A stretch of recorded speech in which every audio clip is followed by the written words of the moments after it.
একাধিক পুরসভা চেয়ারম্যানের পদত্যাগ কি ব্যক্তিগত কারণে? পদত্যাগ ঘিরে নানা প্রশ্ন উঠতে শুরু করেছে। লোকসভা ভোটের পর তাদের ভূমিকা নিয়ে প্রশ্ন, কাজের নিরিখে তাদের পরিবর্তনের সিদ্ধান্ত। দলের চলতি মাসের মাঝামাঝি পরিবর্তনের আভাস মিলেছিল, যেমন হাওড়া, ধূপগুড়ি, কালিয়াগঞ্জ, কৃষ্ণনগর পুরসভার চেয়ারম্যান বদল। কালিয়াগঞ্জ পুরসভার মোট ওয়ার্ড 17টি। 2024-এর লোকসভা নির্বাচনে সব ওয়ার্ডেই হার তৃণমূলের, ফল খারাপ। সব ওয়ার্ডে প্রায় 80% ভোট পায় বিজেপি প্রার্থী, প্রায় 20,000 ভোটের লিড পায় বিজেপি প্রার্থী। পদত্যাগ ঘিরে নানা প্রশ্ন উঠতে শুরু করেছে, উঠছে সমীক্ষা।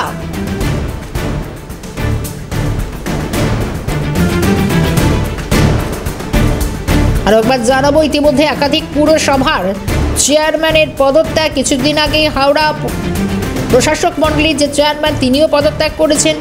পদত্যাগ ঘিরে নানা প্রশ্ন উঠতে শুরু করেছে। লোকসভা ভোটের পর তাদের ভূমিকা নিয়ে প্রশ্ন উঠছে, যেমন হাওড়া, ধূপগুড়ি, কালিয়াগঞ্জ, কৃষ্ণনগর পুরসভার চেয়ারম্যান বদল। কাজের নিরিখে তাদের পরিবর্তনের সিদ্ধান্ত দলের, এবং চলতি মাসের মাঝামাঝি পরিবর্তনের একটা ইঙ্গিত ছিল, একটা আভাস মিলেছিল, এবং সেই মতোই কি তাহলে এই পদক্ষেপ, এমনটাও জল্পনা উঠে আসছে।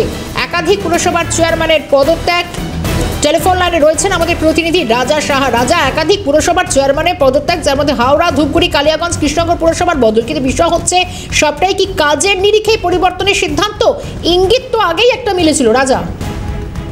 দেখো, তোমাকে জানাই যে কাজের নিরিখ তো বটেই, এবং একই সঙ্গে তোমাকে বলি শর্মিষ্ঠা, তা হলো যে 2024 লোকসভা নির্বাচন, সেই 24 লোকসভা নির্বাচনে আমরা দেখেছিলাম যে একাধিক পুরসভা এলাকাতে কিন্তু তৃণমূল কংগ্রেস তার যত মুখ থুবড়ে পড়েছিল।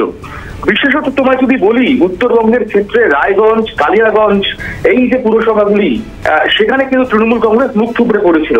আমরা দক্ষিণবঙ্গের ক্ষেত্রেও দেখতে পেয়েছি একের পর এক পুরসভা। আমরা যদি দেখি বারাসাত লোকসভার ক্ষেত্রে, সেখানে আমরা দেখতে পাবো অশোকনগর পুরসভা এলাকা, আমরা দেখতে পাবো বিধাননগর পুর নিগম, সেখানে তৃণমূল কংগ্রেস একেবারে শোচনীয়ভাবে পিছিয়ে ছিল। কার্যত সেই ভোটে পিছিয়ে থাকার ক্ষেত্রেও কিন্তু একটা গুরুত্ব দেওয়া হচ্ছে চেয়ারম্যান বদলের ক্ষেত্রে।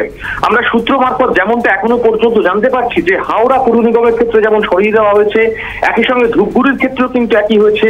কালিয়াগঞ্জ পুরসভা, উত্তর দিনাজপুর জেলার রায়গঞ্জ লোকসভার অন্তর্গত কালিয়াগঞ্জ পুরসভার চেয়ারম্যান, আমরা সূত্র মারফত জানতে পারছি যে তাকেও কিন্তু সরিয়ে দেওয়ার জন্য ইতিমধ্যে নির্দেশিকা পৌঁছে গিয়েছে।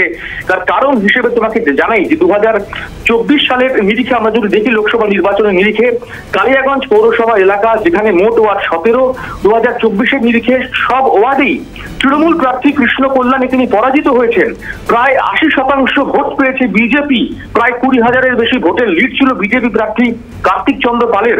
ফলত এই বিষয়গুলোর কিন্তু তৃণমূলের শীর্ষ নেতৃত্ব তারা দেখছে এই চেয়ারম্যান বদলের ক্ষেত্রে। এবং যে যে পুরসভাতে ভোট হয়নি, যে পুরসভাতে প্রশাসক বসিয়ে রাখা হয়েছে, সেই প্রত্যেকটি পুরসভাতেই কিন্তু ইতিমধ্যেই নির্দেশিকা গিয়েছে বলে সূত্রের খবর যে প্রশাসককে ইস্তফা দিতে হবে। নজর থাকবে সেদিকে। ধন্যবাদ রাজা।